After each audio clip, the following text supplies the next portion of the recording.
Bienvenidos a la sección Enfocados de su programa Miradas. Mi nombre es Moisés Gómez y voy a estar moderando este espacio de entrevistas para hablar en este día del tema de la crisis humanitaria generada por la migración de niños, niñas y adolescentes hacia los Estados Unidos de forma irregular. Para esto me acompañan en estudio dos invitadas especiales a quienes les damos la más cordial bienvenida. Presentamos a Elizabeth Kennedy, quien es investigadora del tema de niñez migrante. Bienvenida. Gracias.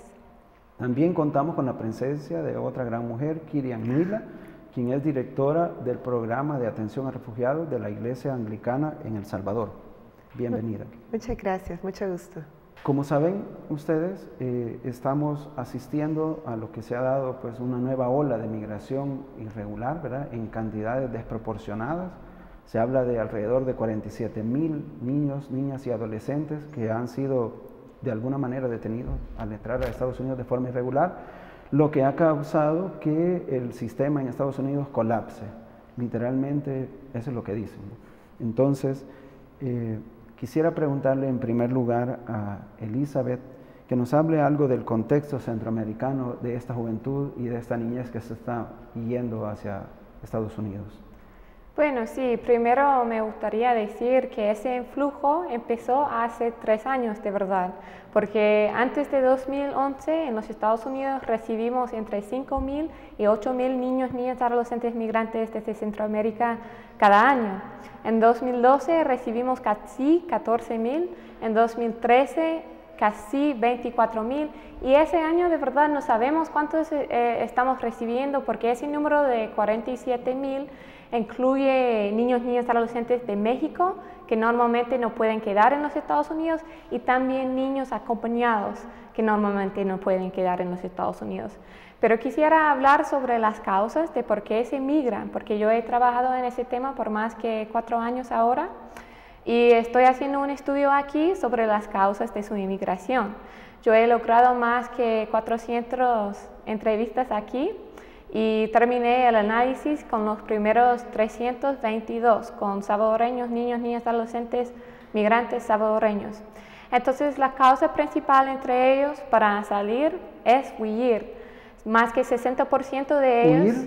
¿Huir? ¿Por qué razón?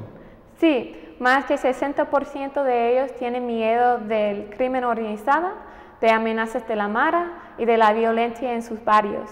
Entonces, ¿cómo aparece eso en la vida cotidiana? Bueno, 145 de los 322 viven en un barrio donde hay presencia de maras. 130 se van a una escuela donde hay presencia de mara muy cerca a la escuela, normalmente en el parque por otro lado de la calle. 100 se van a una escuela con una presencia de la mara al dentro de la escuela. 109 han recibido amenazas de meterse o morirse. 70 han dejado sus estudios por el miedo que tienen de estar en la escuela. 33 tienen miedo de salir de su casa, entonces más o menos están encerrados.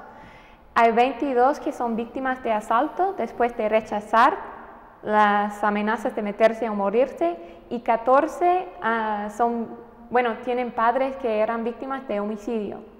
Entonces, eso es la causa principal. La otra causa que es muy común es la reunificación familiar. Y 35% dicen que están migrando por eso. Ese número significa mucho porque 90% de ellos tienen familiares en los Estados Unidos. Más que 50% tiene su mamá, su papá o sus 2 padres en los Estados Unidos. Sin embargo, solo 35% da esa razón por su inmigración. Entonces, ¿qué está pasando con ese número? Si no todos dicen por la reunificación familiar. Normalmente algo pasó en la comunidad y ellos tienen miedo de quedar. O sus familiares que están cuidándolos ahora tienen miedo de tenerlos en su casa. O sea que podría haber una combinación ahí de causas, de huir por temor a una agresión, a un daño a su persona o a su familia, y en el caso de la reunificación familiar en parte también. Sí, eso es una parte importante, pero desde mi punto de vista, ellos se van por los Estados Unidos, ellos deciden migrar, a huir, y se van por los Estados Unidos porque la familia está allá. Si la familia está en México, si la familia está en Panamá, si está en Costa Rica, se van por allá, pero es que la mayoría tiene sus familiares en los Estados Unidos. Claro. La próxima causa es el estudio para seguir adelante, aprender más y preparar para la universidad. Ellos piensan que hay más oportunidades educativas en los Estados Unidos. Normalmente los niños, niñas, adolescentes migrantes tienen más que una razón para migrar. Hay una multicasualidad, decimos. Pero el estudio es la causa que normalmente siempre está junto a otra causa. Y finalmente hay como 27% que quisieran encontrar empleo en los Estados Unidos. La mayoría de ellos son varones, todos tienen entre 15 y 17 años y la mayoría viene de 4 departamentos, de Ahuachapán, Cabañas, Chalatenango, en La Paz. Interesante los hallazgos que estás encontrando en esta documentación de tu estudio y efectivamente justamente el vicepresidente Biden en su venida a Guatemala enfatizó que iba a destinar una cantidad importante de dinero para los países afectados, para desarrollo socioeconómico, para que nuestros jóvenes y nuestros niños puedan hallar una oportunidad antes que irse, porque acabas de decir que muchos se van porque realmente quieren estudiar allá, otros quieren reunificarse.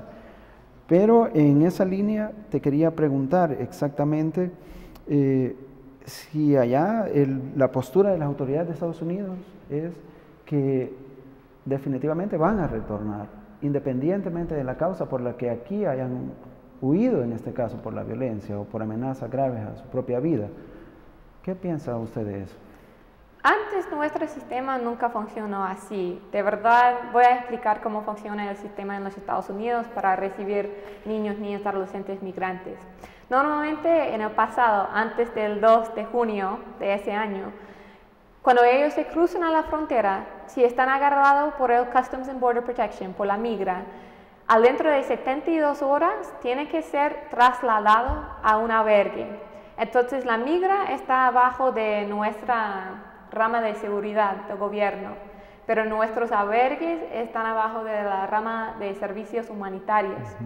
Entonces cuando ellos cambian lados, el sistema también, el tratamiento cambia por todo. Adentro de los albergues, casi todo el trabajo es encontrar familiares, si están en los Estados Unidos o en su país de origen. Sin embargo, eso es el único trabajo de ellos.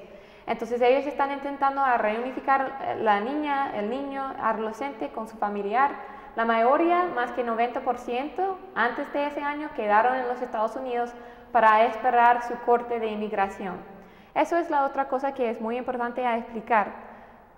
Es verdad que más que 90% pudieron salir y quedar en los Estados Unidos, pero todos tuvieron casos abiertos, tenían casos abiertos en los cortes de inmigración. ¿Por qué tenemos un retraso grande en nuestro sistema de inmigración en ese momento? Normalmente tienen que esperar casi 2 años para tener su cita en corte. Entonces, yo estoy muy preocupada que todo está cambiando ahora, porque para adultos el sistema siempre funcionó en una manera diferente, distinta. Ellos pueden llegar, recibir una audiencia en público con 200, 300 otras personas, que eso no es justicia en mi opinión. Y ahora el gobierno de los Estados Unidos está hablando de hacer lo mismo para los niños, niñas, adolescentes. Todavía no sabemos si van a hacerlo de verdad, pero seguramente están hablando de hacer deportaciones más inmediatamente de niños, niñas, adolescentes, que nunca era nuestra política con esa población. Muy bien. Y quizás con Kiriam, usted como experta en el tema de refugio, quisiera preguntarle, ¿estos niños tienen la posibilidad de ser considerados para la condición de refugiados o tener asilo en Estados Unidos en estas condiciones en las que nos ha hablado Elizabeth? Bueno, en general se defiende mucho el principio de no devolución, es decir, el acceso al proceso. La solicitud de asilo se puede, en los principios internacionales se puede interponer de manera oral o escrita.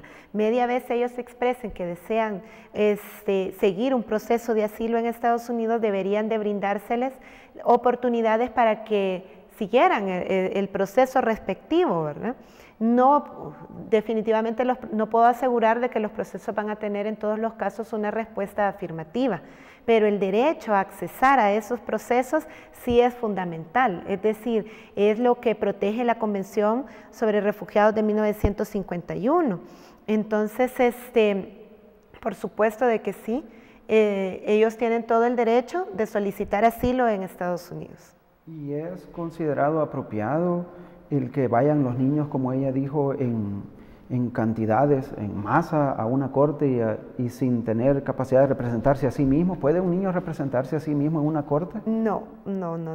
Por lo menos nosotros aquí en El Salvador con la ley Lepina, no hay un proceso establecido, pero los principios de protección establecidos sí establecen que se le debe de nombrar un tutor, un representante, para que pudiera ser acompañado por alguien letrado en el proceso. ¿Y Estados Unidos es suscriptor de estos tratados internacionales de protección humanitaria? No, por lo menos no es suscriptor ni de la Convención de la Convención sobre los Derechos del Niño. Es un reto bastante grande para para varios instrumentos internacionales sobre derechos humanos, su ratificación y suscripción por el Estado estadounidense. Y en ese caso, que ellos, entiendo que han firmado pero no ratificado los Estados Unidos este tipo de instrumentos. La Convención sobre Derechos del Niño sí, está suscrita pero no ratificada. Entonces, de parte de varias organizaciones civiles sí se está haciendo un llamado para que sea ratificada por parte del Congreso estadounidense. Les leo el artículo 3 de la Convención sobre los Derechos del Niño, que dice: en todas las medidas concernientes a los niños que tomen las instituciones públicas o privadas de bienestar social, los tribunales, las autoridades administrativas o los órganos legislativos, una consideración primordial a que se atenderá será el interés superior del niño. ¿Qué significa en esta crisis humanitaria el interés superior del niño? Y voy a hacerlo, que quisiera que me respondieran en dos partes. Aquí en El Salvador y allá en Estados Unidos, ¿qué significa ese interés superior del niño en esta crisis? Si quieres, Elizabeth. Bueno, para mí significa cuidarles, protegerles, entonces tiene que ser protección aquí en los países de origen y también allá en los Estados Unidos cuando están recibiéndolos. Porque aquí, si están huyendo, eso significa que haya una falta de protección. Entonces los gobiernos centroamericanos tienen que pensar en qué necesitamos hacer para proteger a nuestros niños y adolescentes, niñas y adolescentes, mejor que estamos haciendo. Y obviamente eso es una solución bien complicada, compleja, que va a tomar más que un año, más que 5 años, porque significa construir otra vez y fortalecer la comunidad. Porque yo he oído muchas veces ahora, desde los familiares y los niños, niñas, adolescentes migrantes, que no pueden confiar en nadie, que uno no sabe quién es quién. Eso es un problema muy grande. Entonces la otra cosa es cómo recibirlos en los Estados Unidos. De verdad, antes de ese año, antes de junio, nuestro sistema no era perfecta, pero era buena, mucho mejor que en años pasados. Pero es verdad que ellos deben tener representación legal, porque en ese momento ningún migrante, si es niño, niña, adolescente o adulto, no tiene derecho a un abogado. Entonces eso tiene que cambiar. Y en este momento hay un estado, Nueva York, que está cambiando eso, que va a dar representación legal gratis a todos los migrantes, niños, adultos. También hay un programa, una iniciativa del presidente Obama para dar 100 abogados a niños, niñas, adolescentes, migrantes, que no es suficiente por ninguna parte. Pero al menos ellos están intentando verlo. Pero eso es la primera necesidad que ellos tienen, no es la única necesidad que ellos tienen cuando llegan. Yo estoy en contacto con más que 20 niños, niñas, adolescentes migrantes que han llegado a los Estados Unidos, que viven en todas las partes de los Estados Unidos. Entonces ellos necesitan ayuda afuera de la ayuda legal. ¿Y estos jóvenes y niños estuvieron antes en los albergues que operaban normalmente antes de esta crisis? Sí. Todos llegaron entre 2011 y 2013, porque antes de venir aquí yo trabajaba en ese tema en los Estados Unidos, con ellos que estuvieron en los albergues y saliendo de los albergues. Voy a hacerte una pausa solamente para obtener la opinión de Kirian y luego volvemos con Elisa. El interés superior del niño es realmente la niña o el adolescente es un análisis completo de su situación. O sea, en general nosotros sabemos de que crecer en el país de origen de uno junto a sus familiares es la mejor de las opciones para nuestra formación y crecimiento, pero las situaciones que hay alrededor son muy difíciles, por lo menos en El Salvador. El análisis del interés superior del niño implica el estudio de todo el entorno psicosocial del niño, la niña y el adolescente, y dentro de ese entorno identificar cuál es la opción que mejor lo protege, que mejor le da acceso al desarrollo de sus derechos y garantías. Y en ciertos momentos puede que no sea su país de origen el más adecuado. Y requiere un proceso justificado y analizado para poder dar una atención realmente efectiva. Y en el caso de, ¿cómo lo ves tú el caso de la postura de Estados Unidos de definitivamente deportarlos independientemente de las condiciones en que se presenten los casos de estos niños? Hay varias cosas que hacer y trabajar.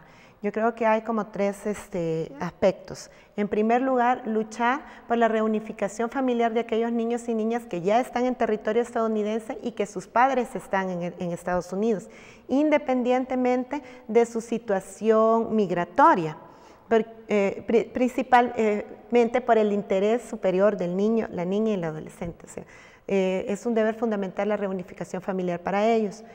En el caso de los niños, de los jóvenes que podrían ser repatriados, es necesario generarles un programa de atención en el cual regresar a su centro escolar sea seguro. El regresar a su comunidad tampoco represente un peligro para él y pueda desenvolverse efectivamente aquí.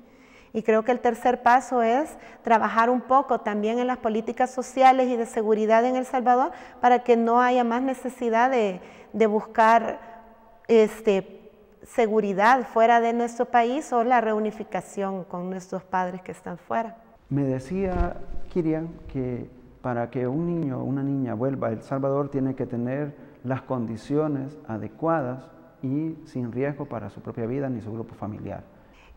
Sí es necesario porque tenemos varias de las deportaciones y la población retornada que nosotros tenemos, podemos como identificar dos grupos. La población que no tiene más de 2 o 3 meses de haber iniciado el viaje, que regresa pues a una situación, a la misma o peor situación de incertidumbre que lo hizo abandonar nuestro país, y poblaciones que ya tienen también varios años de estar en Estados Unidos y que necesitan un proceso de readaptación al país. En el caso de niños, niñas y adolescentes, si en este momento tanto el estudio de Elizabeth como nosotros hemos identificado que una causal muy importante es la seguridad o las amenazas que están recibiendo los jóvenes por las pandillas, el crimen organizado, es necesario garantizarles que regresen a un espacio adecuado en el cual se puedan desarrollar, es decir, que no se vean afectados a golpizas o a extorsiones o a finalmente verse en la necesidad de incluirse a las pandillas.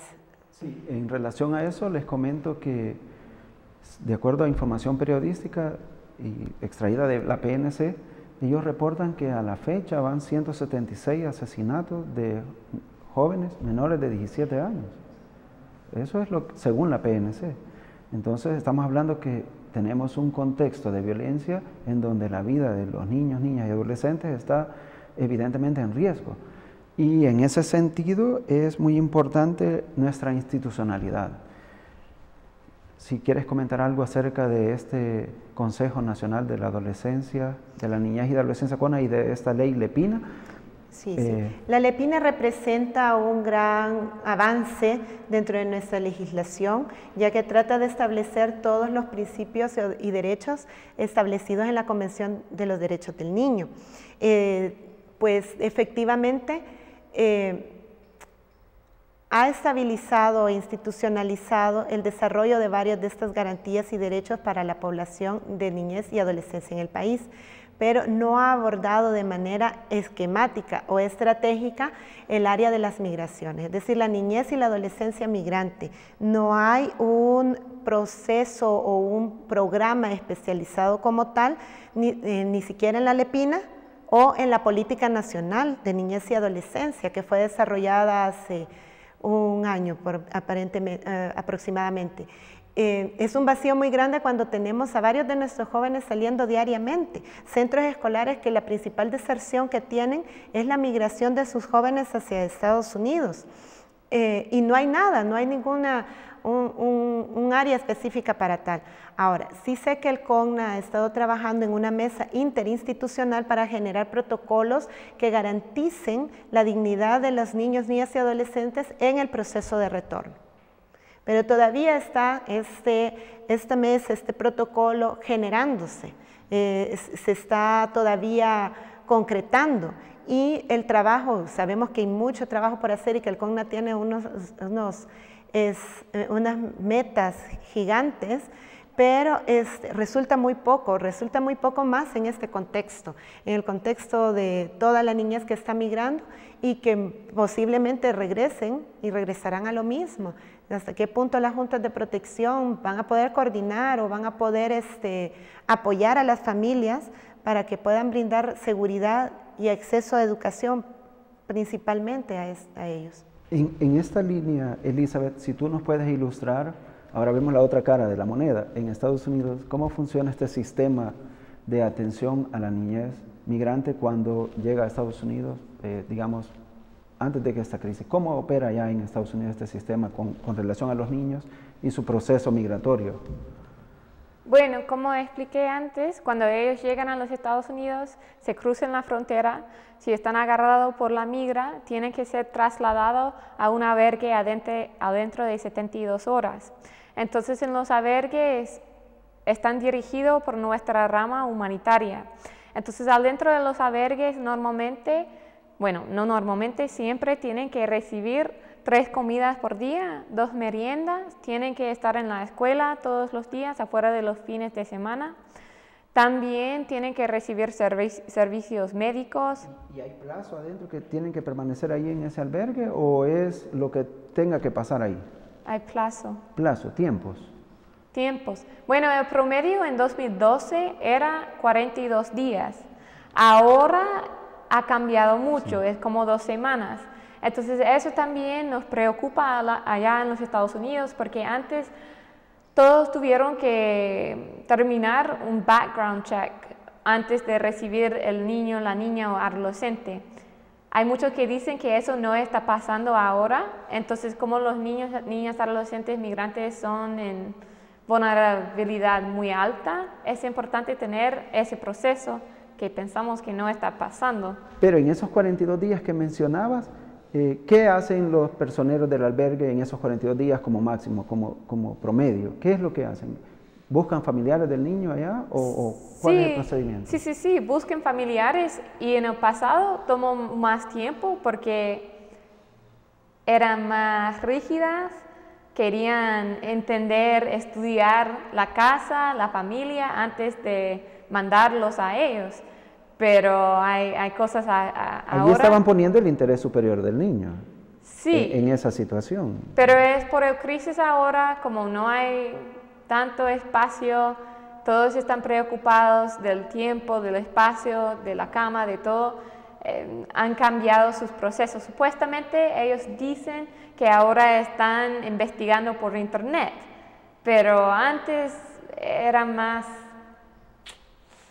Ya hicieron más investigación. Más investigación. Sí. Y al final, ¿qué pasaba con ese niño que seguía ese caminito de llegar a la Border Patrol, a la patrulla fronteriza, ser depositado, digamos, en un albergue con unos personeros, y luego iba donde la familia, le ubicaban con su hermana, con su tío, con su pariente más cercano, y luego...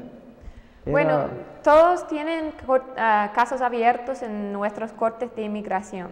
Entonces, ellos tienen derecho a pedir asilo como todos los adultos. Pero es algo que es muy importante a explicar sobre eso en los Estados Unidos.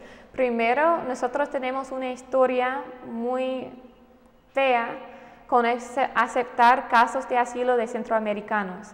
Entonces, antes de 2011, solo 2% recibieron asilo de Centroamérica. ¿2%?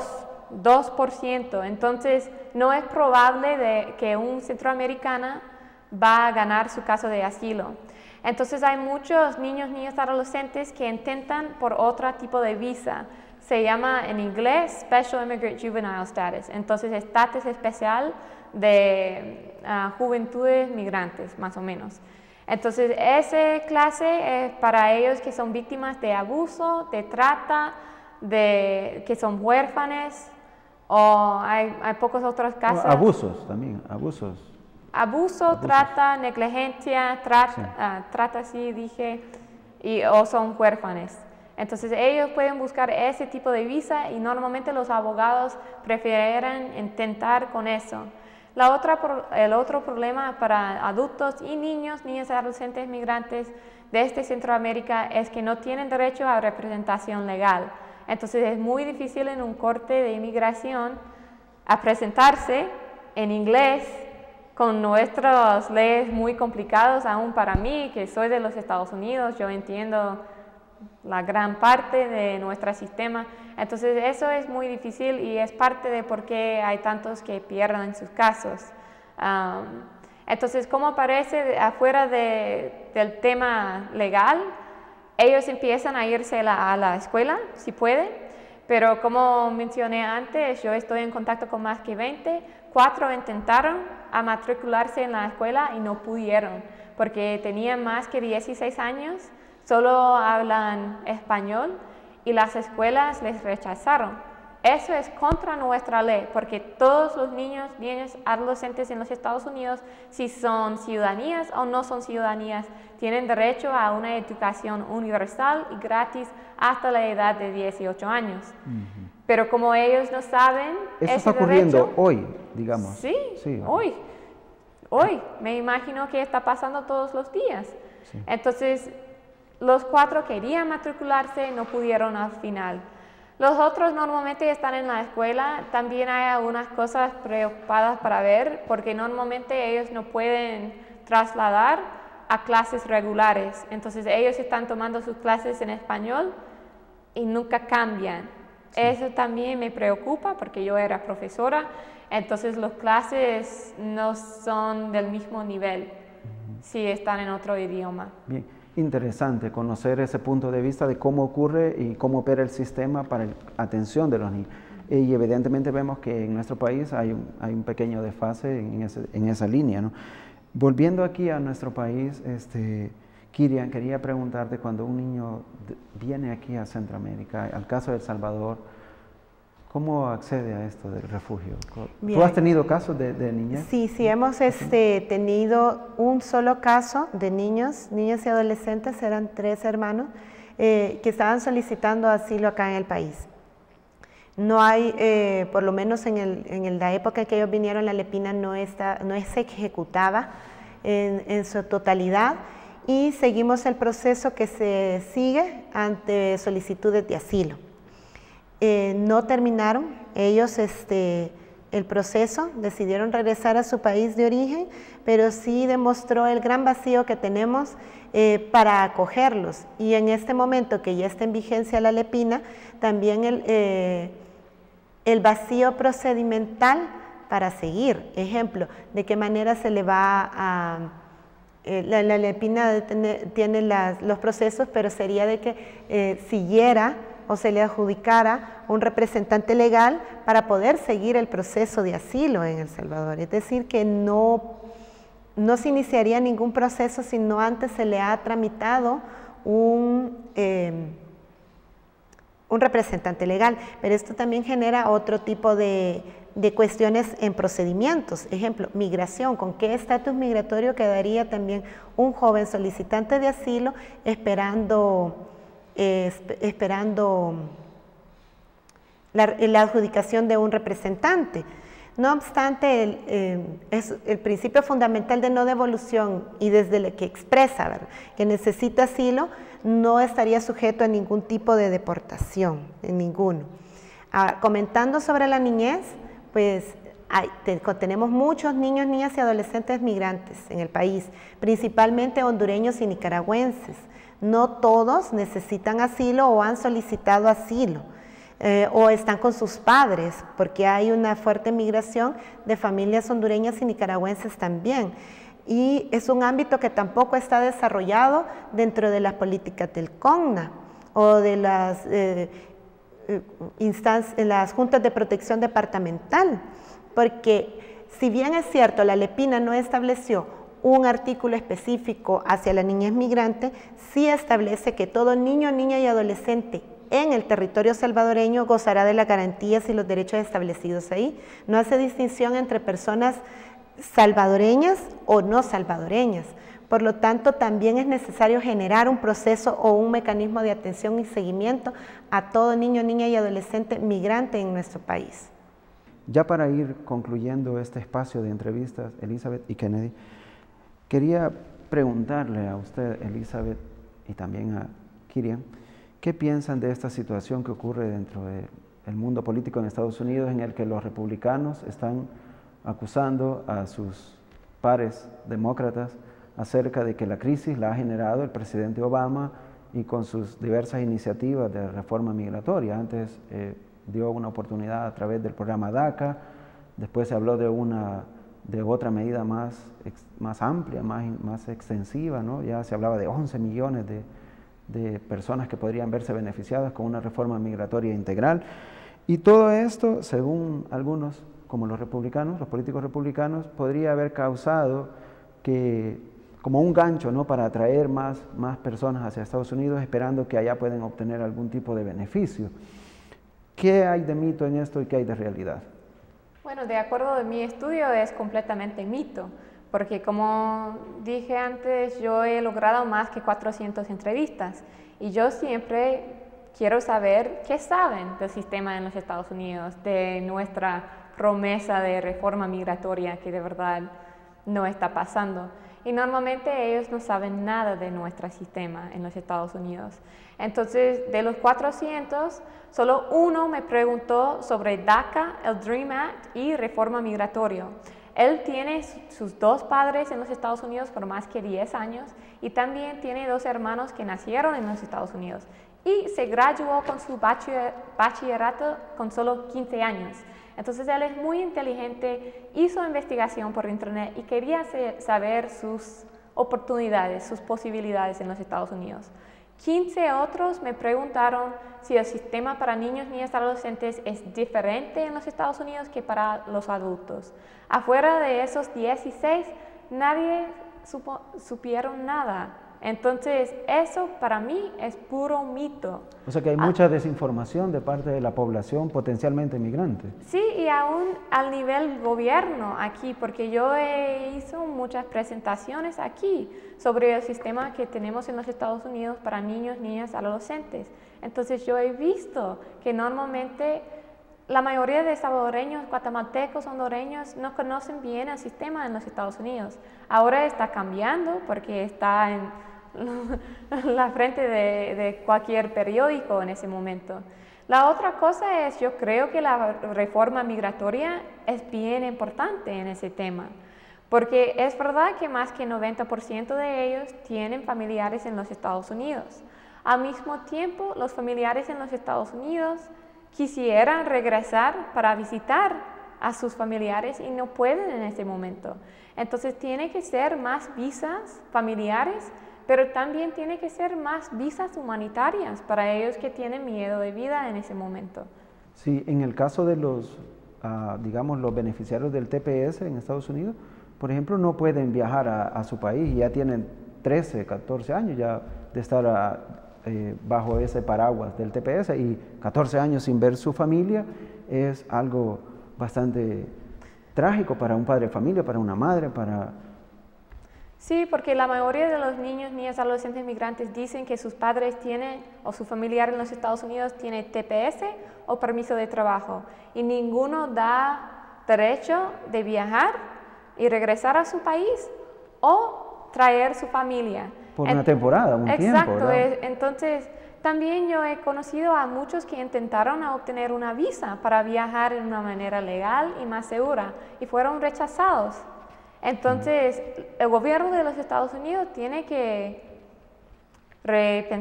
pensarlo de nuevo, cómo están haciéndolo, porque si no hay visas, más o menos nuestro gobierno de los Estados Unidos está pagando al crimen organizado, está pagando a los coyotes, porque si no hay otra manera de llegar en los Estados Unidos, ver su familia después de 10 años separados, ¿qué van a hacer? ¿Qué piensa Kirian acerca de esta realidad trágica que viven las familias separadas, familias transnacionales? Es necesaria la reforma. Creo de que deberíamos de actuar más o impulsar más la ratificación de la misma, aprovechando la coyuntura en este momento. Los gobiernos salvadoreños, los gobiernos centroamericanos en este momento están en Nicaragua en la Conferencia Regional sobre las Migraciones y sé que están discutiendo el tema de niños, niñas y adolescentes migrantes, principalmente hacia Estados Unidos. Invitaría pues a los gobiernos a unir las voces y a solicitar realmente lo que Elizabeth ha dicho, una política integral sobre migración y que permita también la continuidad de la familia, de la unidad de la familia. Muy bien. Una última pregunta quería hacerles a ustedes que se mueven en el ámbito de la sociedad civil. ¿Qué puede hacer la sociedad civil para esta situación tan crítica? Hay que informar, hay que sensibilizar, hay que monitorear la acción de los gobiernos. ¿Qué se puede hacer? Varias acciones y creo que todas las que ha mencionado son válidas. Es necesario unir nuestras voces, demandar, informarnos muy bien. Tal como Elizabeth mencionó, no conocemos todo el sistema humanitario en general o de visas que Estados Unidos sostiene o mantiene para la protección de nuestros compatriotas, activar y ayudar en la activación de los consulados salvadoreños en Estados Unidos y también en México, porque también hay mucha de la población que queda en México, también muchos niños, niñas y adolescentes que están detenidos o desaparecidos en territorio mexicano, por lo tanto acompañar cada una de las acciones, poner los temas en agenda e impulsar también la institucionalización de las áreas de protección y seguimiento. Es importantísimo de que también hagamos conocer a las familias sobre los riesgos de migrar y todo, pero también migrar es parte de nuestros derechos.